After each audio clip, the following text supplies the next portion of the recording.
Have you ever jolted awake at 2 a.m. with an unfamiliar sensation in your chest and thought, what if this is it? What if I'm having a heart attack right now and I'm all alone? It's that quiet moment of fear that many of us have experienced, but few want to talk about. What if I told you that those first 15 minutes could determine everything, and that knowing exactly what to do might save your own life?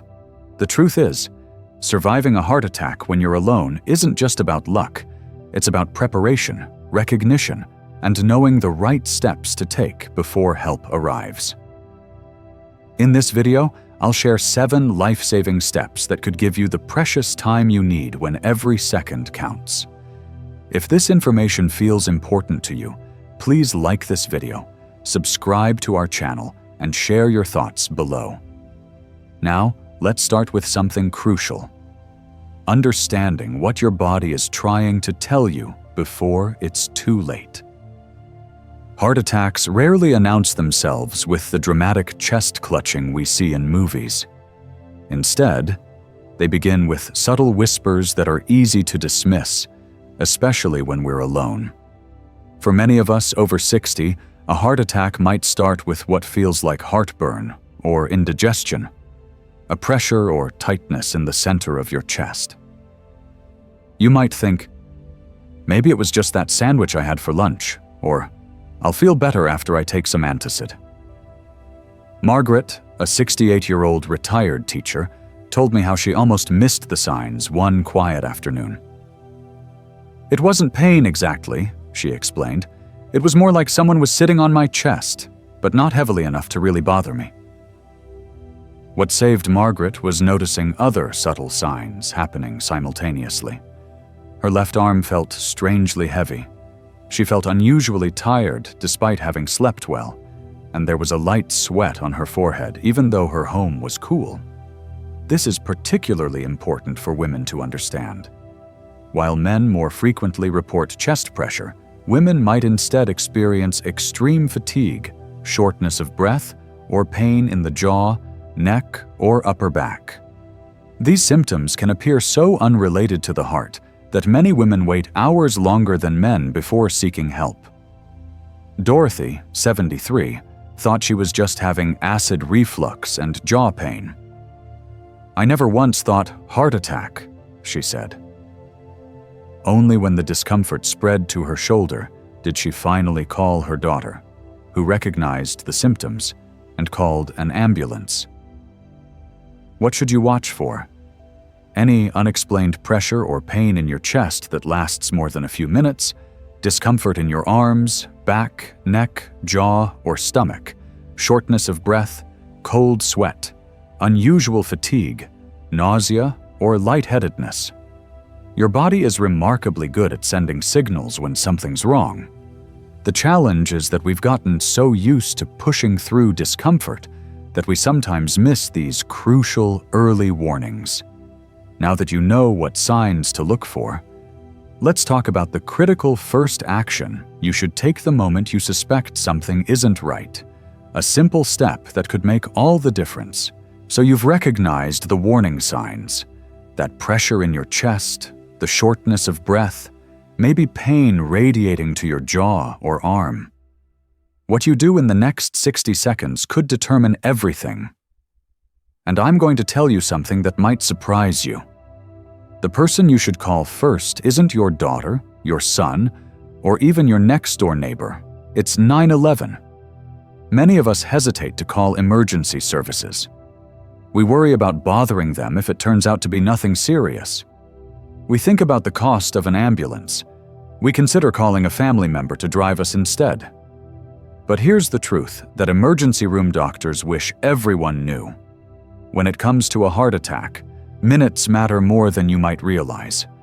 Barbara, a 71-year-old grandmother from Arizona, told me how she sat for nearly 40 minutes debating whether to call her son or 911. "I didn't want to be a burden," she explained. "I kept thinking, what if it's just anxiety?" By the time she finally called emergency services, her heart had sustained significant damage that might have been prevented with earlier intervention. Here's why calling 911 immediately makes such a difference. Paramedics can begin life-saving treatment the moment they arrive at your door.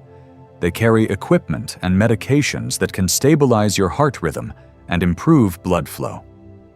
And perhaps most importantly, if your heart should stop beating entirely, they're trained to perform CPR and use defibrillators right there on the spot.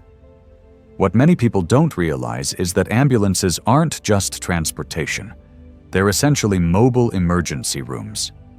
And the care you receive in those first minutes can be just as important as what happens at the hospital. Before we move on, let me share a practical tip that could save precious time. Keep your phone within reach, especially if you live alone. Consider keeping one in each main area of your home. And if you're concerned about falling or other emergencies, you might want to explore medical alert devices that can be worn around your neck or wrist. With just the press of a button, these devices connect you with emergency services, even if you can't reach a phone. Now that you've made that crucial call, there's a simple medication in your medicine cabinet that might buy your heart valuable time while you wait for help to arrive. And knowing exactly how to use it could make all the difference. While you're waiting for emergency services to arrive, there's something in your medicine cabinet that could potentially save your life.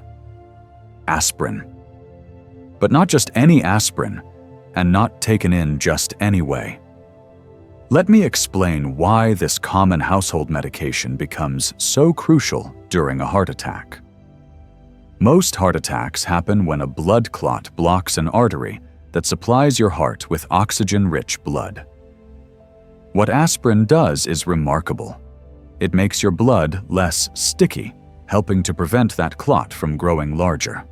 It's like throwing a wrench into the clotting process, giving your heart a fighting chance until medical professionals can take over.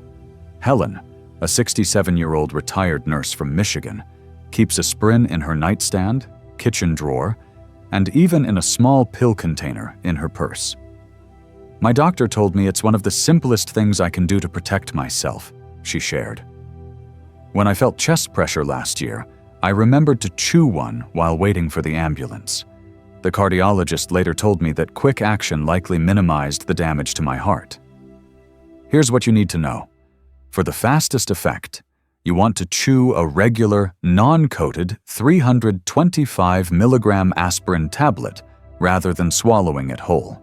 Chewing crushes the tablet into tiny particles, allowing your body to absorb it more quickly through the tissues in your mouth. Those precious minutes saved could make a meaningful difference. But aspirin isn't right for everyone. If you're allergic to aspirin, take blood thinners, have a bleeding disorder, or have been specifically advised by your doctor not to take aspirin, you should skip this step. That's why it's so important to discuss this protocol with your doctor before an emergency happens. Ask them directly. Should I take aspirin if I suspect I'm having a heart attack? Then follow their personalized advice. While aspirin can help limit the damage, there's something else you can do while waiting for help that's equally important. And it has to do with how you position your body. This next step might seem almost too simple, but it can significantly reduce strain on your already struggling heart. When you're experiencing a heart attack, your instincts might tell you to move around, perhaps to open a window for fresh air or pace as you wait for help. But one of the most important things you can do is actually the opposite. Find a safe, comfortable position and stay still. During a heart attack, your heart is already working overtime, struggling to pump blood through a blocked artery. Any additional physical activity forces your heart to work even harder when it's already in distress. This is why finding the right position is so crucial. It can significantly reduce the workload on your heart while you wait for emergency responders.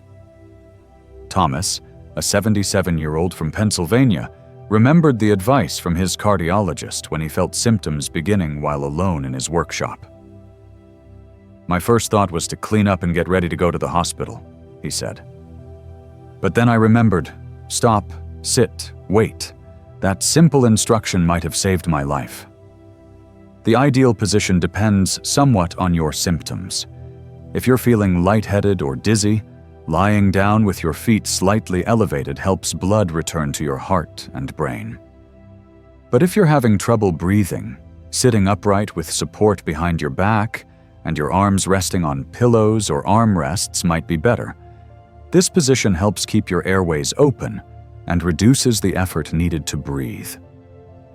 Whichever position you choose, the key is to remain as still as possible. Even small movements like reaching for the phone or walking to the door require your heart to pump harder. If possible, have everything you might need within arm's reach before settling into your chosen position. One thing many people overlook is tension. When we're scared, we tend to tighten our muscles without realizing it. Try to consciously relax your shoulders, jaw, and hands. Each bit of tension you release is one less demand on your struggling heart. Now that you're positioned to reduce strain on your heart, there's an important step that could save precious minutes when emergency responders arrive. And surprisingly, it's something many people in crisis completely forget about until it's too late. Imagine this scenario. Help is on the way, but precious minutes tick by as paramedics struggle to find your apartment, navigate a gated community, or even just open your front door. These delays might seem small, but during a heart attack, every second counts. Thankfully, there are simple steps you can take to ensure help reaches you as quickly as possible. Martha, an 82-year-old who lives alone in a rural area, learned this lesson firsthand.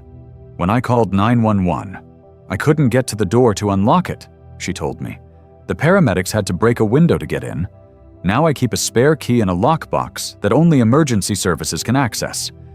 If you can safely do so after calling 911, unlocking your front door is one of the most helpful actions you can take.